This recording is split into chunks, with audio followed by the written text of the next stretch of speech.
ये ज़रूरी नहीं है कि हमें सीख सिर्फ विद्यालयों में शिक्षकों के द्वारा ही मिले।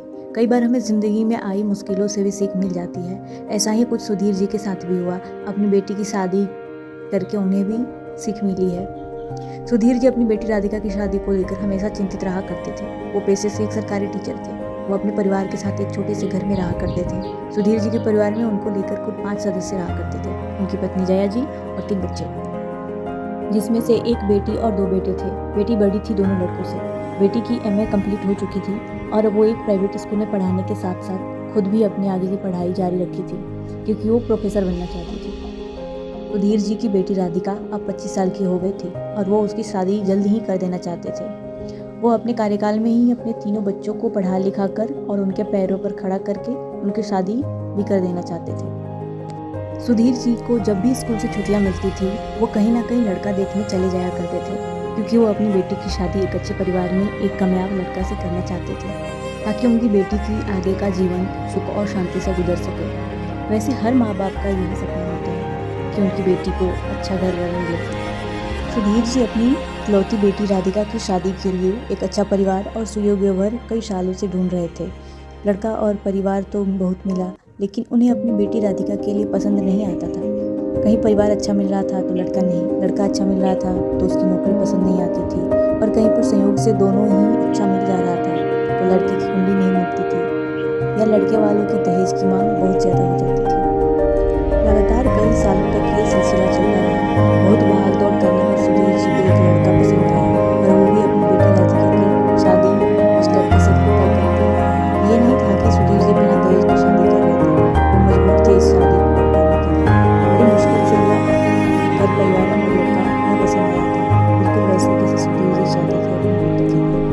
बिना दहेज की शादी के लिए तो बहुत से लड़के वाले सुधीर जी से बोले कि आप अपनी बेटी की शादी मेरे बेटे से कर लीजिए, हम दहेज बिल्कुल भी नहीं लेंगे, मुझे सिर्फ आपकी बेटी चाहिए। लेकिन सुधीर जी को उन लोगों का ये प्रस्ताव अच्छा नहीं लगता था, क्योंकि उन्हें कभी लड़के वाले का घर परिवार अच्छा नहीं लगता था, तो कभी लड़का वाला। इस वजह से वो अपनी जिद में अपनी बेटी राधिका की शादी भारी कहीं देकर कर रहे थे। इस दहेज के चक्कर में उन्हें लोन लेना पड़ा। लोन लेने में भी बड़ी परेशानी हुई, क्योंकि सुधीर जी को बहुत ज़्यादा प्रॉब्लम हो रही थी। सुधीर जी को परेशान देख उनके जो कुछ अच्छे रिश्तेदार थे, वो उन्हें लोन दिलाते नहीं थे। लड़के वालों की दहेज में कैश के साथ साथ एक कार की मांग थी। इस वजह से सुधीर जी को कार के शोरूम में भी बहुत बार चक्कर लगाने पड़े। बड़ी मशक्कत के बाद कार पसंद आई थी। सुधीर जी उस बीच दिन रात चिंता में डूबे रहते थे। अपने पति को इतना परेशान देखकर जया जी उन्हें हिम्मत देती और खुद एकांत में जाकर रोती थी। राधिका भी अपने माँ पिताजी को इतना परेशान देखकर उदास रहती थी। वह चाहकर भी नहीं कह सकती थी उनसे कि मैं दहेज लेने वाले लड़के से शादी नहीं करूंगी और मैं कभी शादी नहीं करना चाहती हूँ, क्योंकि उसे पता था कि इन सब का कोई फ़ायदा नहीं होगा और उसे ये बात ज़रूर सुनने को मिल जाएगी कि हमारे समाज में बेटियों को कुंवारी रखना अच्छा नहीं माना जाता है। धीरे धीरे ऐसे ही समय बीतता गया। राधिका की शादी भी हो गई और वो अपने ससुराल चली गई। कुछ दिन बाद सुधीर जी शादी के भीड़ भाड़ से उबर चुके थे। ऐसे ही एक शाम वो अपनी पत्नी के साथ फुर्सत में बैठकर राधिका की शादी के बारे में बात कर रहे थे। वो कह रहे थे कि मैं एक बेटी का बाप हूँ तो इतना परेशान हुआ उसकी शादी को लेकर। सोचो जिनकी 3-4 बेटियां हैं उनको कितनी परेशानी होगी। राधिका की ही शादी में मेरी अभी तक की सारा जमा पूंजी खत्म हो गई। कुछ देर तक दोनों पति पत्नी ऐसे ही बेटियों के बारे में बात करते रहे। बातों ही बात में जया जी सुधीर जी से कही, बेटियाँ किसी के भरोसे से पैदा नहीं होती है, वो अपना भाग्य खुद लिखवा कर अपने साथ लाती है।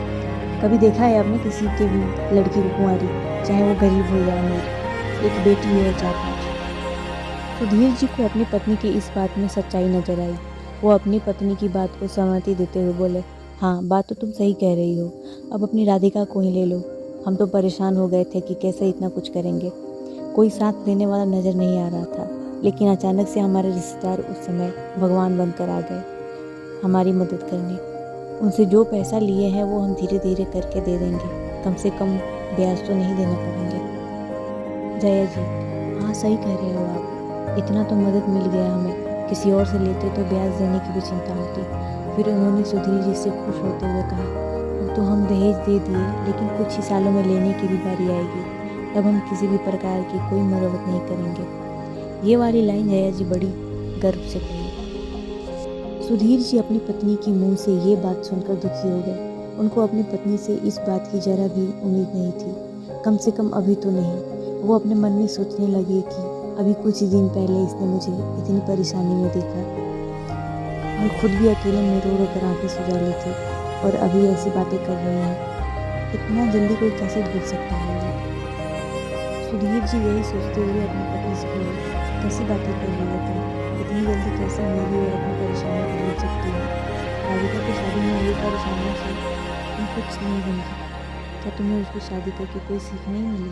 तुम चाहती हो कि हमारे जैसे ही हमारी होने वाली बहू के माता पिता भी मुश्किलों में पड़े। याद करो कैसे तुम भगवान से ये प्रार्थना करती थी कि हमें दहेज के लालचियों से पाला नहीं पड़े। अगर दहेज मांगे भी तो कम ही मांगे, जो हम आसानी से दे सके। बताओ, औरों से तुम ये उम्मीद रखती थी, चाहती थी कि वो तुम्हारी उम्मीद पर खरा उतरे। यही उम्मीद हमारी होने वाली बहू की माँ भी तो कर रही होगी ना? बोलो, क्या किसी की उम्मीद पर खरा उतर कर उसको खुश करना क्या गलत बात है?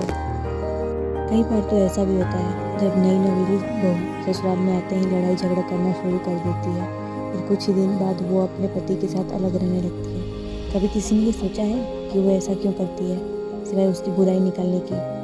मैं बताता हूँ तुम्हें, हमने मिलाया है इस बात को। फिर सुधीर जी बताना शुरू किए, ये जो दहेज है ना, एक बेटी के बाप और भाई को कुछ भी करने पर मजबूर कर देता है। वो अपनी बहन बेटी की खुशी की खातिर अपनी इज्जत की भी परवाह नहीं करते हैं। जहाँ वो कभी नहीं जाना पसंद करते हैं, कभी कभी उन्हें वहाँ भी जाना पड़ता है अपनी बेटी की खातिर। कितने पिताओं को तो गालियाँ और कितने धक्के खाने पड़ते हैं। अब तुम्हें बताओ, जब उस पिता की बेटी ये सब जाने और सुनेगी तो उस पर क्या गुजरेगी? क्या वो अपने ससुराल वालों पर कभी खुश होगी? तब क्या वो शादी के बाद उन्हें वो प्यार देगी जो वो उससे उम्मीद लगाए होते हैं? नहीं ना। वो लड़की ससुराल में आते ही अपने पिता की बेइज्जती की बदला लेती है, उनसे उनके बेटे को दूर करके। हालांकि ऐसा कुछ ही लड़कियां करती है। क्या तुम भी यही चाहती हो? बताओ। जया जी तो सुधीर जी से इतनी गहरी बातें सुनकर रोने लगी थी। उन्होंने रोते हुए कहा, आप सही कह रहे हो जी, हम अपने बेटों को अपने से दूर नहीं जाने देंगे और उनकी शादी बिना दहेज लिए ही करेंगे। मैं ही मूर्ख थी जो इतनी जल्दी अपनी आप बीती भूल गई। ये दहेज सच में परिवार को निचोड़ कर रखते रहा है, और ऊपर से दो परिवारों में मनमुटाव भी पैदा कर देता है। सुधीर जी अपनी पत्नी की आंसू पोंछते हुए बोले, अरे अरे, तुम रोवो नहीं, हम तो एक अच्छे काम की शुरुआत करने जा रहे हैं, जिससे शायद लोगों को कुछ समझ आए और वो भी अपने इस दहेज लेने के विचार को छोड़ दे। ये मेरी तरफ से एक छोटी सी प्रयास है, दहेज लेने के विचार को लोगों के मन से निकालने का। बाकी अब उनके ऊपर है जो दहेज लेने में रुचि रखते हैं। आप सबसे विनती है, जो भी दहेज लेने वालों में से है, प्लीज़ इसे बंद करें और दहेज मुक्त समाज बनाएं। पहली शुरुआत स्वयं से करें, क्योंकि अच्छे कामों की शुरुआत खुद से करनी चाहिए, और आप भी ये अच्छा काम कर सकते हैं। एक बार विचार जरूर करें, दहेज मुक्त समाज बनाएं।